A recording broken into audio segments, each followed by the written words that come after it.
बिस्मिल्लाहिर्रहमानिर्रहीम अल्हम्दुलिल्लाहि वकफ़ा वसलामुन अला इबादिहि अल्लज़ीना इस्तफ़ा अम्मा बाद। कंज़ुल कुरान के मुअज़्ज़ज़ नाज़रीन व सामिईन, अस्सलामु अलैकुम व रहमतुल्लाहि व बरकातुहू। आज का उन्वान है हिफ्ज़ कुरान के मबादियात अशरा। इसके तहत हमने 5 बातों को जिक्र कर दी है। इंशाअल्लाह मा बक़िया 5 बातों को आज की क्लिप में हम आपको बताएंगे इंशाअल्लाह। नंबर 6, सूरत को अव्वल से आखिर तक मजबूत याद करना। कुरान पाक की किसी भी सूरत को याद कर लेने के बाद दूसरी सूरत की तरफ उस वक्त तक हरगिज़ मुंतकिल न हो जब तक पहली सूरत को अच्छी तरह अव्वल ता आखिर मजबूत न कर लें और ज़बान पर वो सूरत फातिहा की तरह आसानी और सहूलत के साथ चलने लगे। यानी जब वो सूरत पढ़ें तो बगैर किसी रुकावट के पढ़ता चला जाए। इस बात के तहत कुछ वजाहत कर दूं कि हमारे यहाँ हिफ्ज़ का तरीका पारे की तरह है कि एक पारा मुकम्मल होता है तो जब तक पारा अज़बर ना हो जाए वहाँ तक दूसरा पारा शुरू नहीं किया जाता है।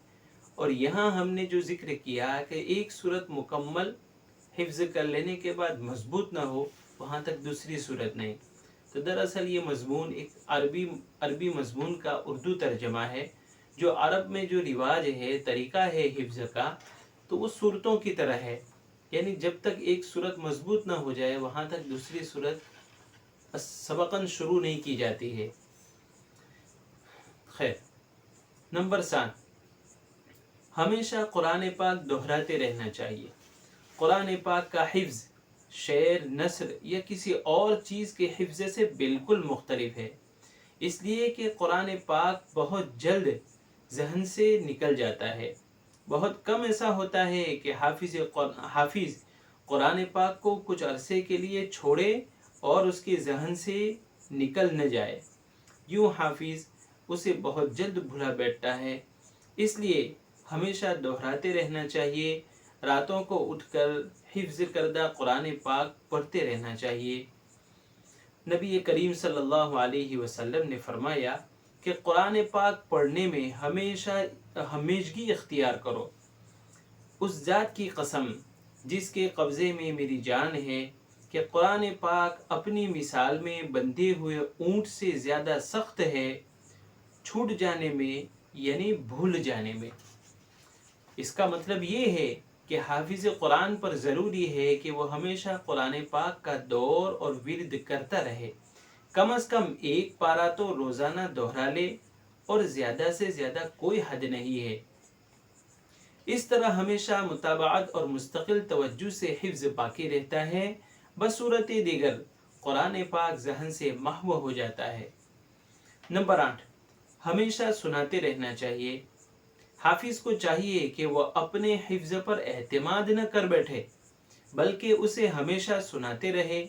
ख़ास तौर पर अगर किसी पुख्ता हाफिज़ को सुनाया जाए तो और भी बेहतर होगा, ताकि दौरान तिलावत कहीं भूल हो गई या याद करते वक्त बेतवज्जुही से गलत याद कर लिया तो सामे हाफिज़ ऐसी गलती पर इस्लाह कर सकेगा।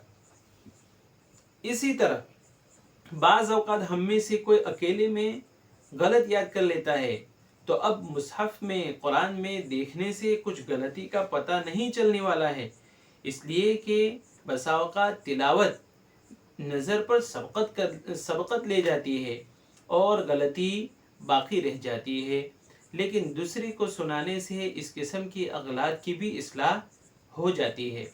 नीज़ आइंदा के लिए इस तरह के मकामात पर दायमी तंबीह का ज़रिया भी बन जाता है।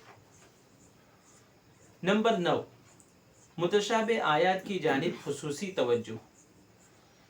अजीज़ों, कुरान पाक में 6000 से ज़ायद आयात है। उनमें से 2000 आयात आपस में इस कदर मुतशाबे हैं कि बाज़ औक़ात यही मुताबकत की हद तक पहुँच जाती है।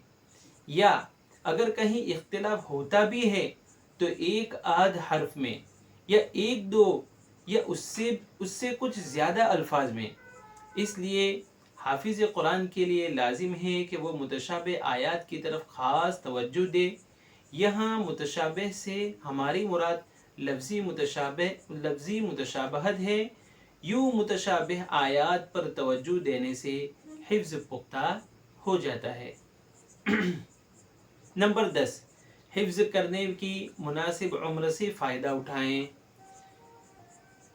اسے یقیناً حفظ کی توفیق مل گئی جو حفظ کی سنہرے سالوں سے فائدہ اٹھاتا ہے، اور وہ ہے عمر کے 5ویں سال سے لے کر تقریباً 23 سال تک، کیونکہ اس عمر میں انسان کا حافظہ بہت اچھا ہوتا ہے۔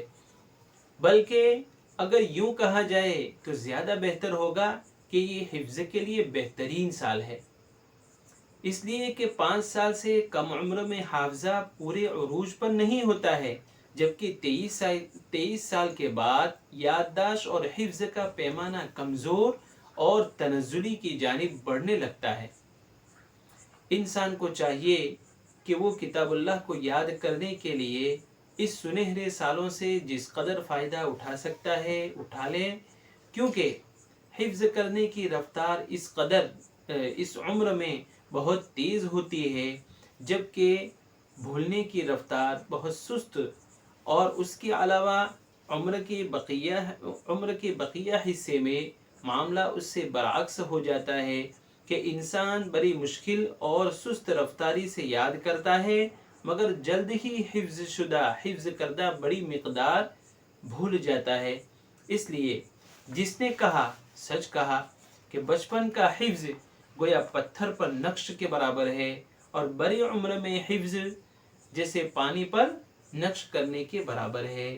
تو پیارے ناظرین و سامعین، یہ حفظ قرآن کی مبادیات 10 10 باتیں تھی جو بندے نے عربی سے کچھ اردو کر کے آپ حضرات کی خدمت میں پیش کیا۔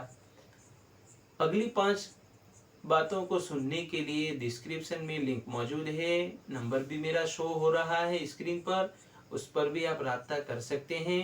اس کے علاوہ شعبہ تحفیظ القرآن الکریم سے متعلق اور اس سے ریلیٹڈ جو بھی باتیں ہیں آپ حضرات بندے سے رابطے کے ذریعے پوچھ سکتے ہیں۔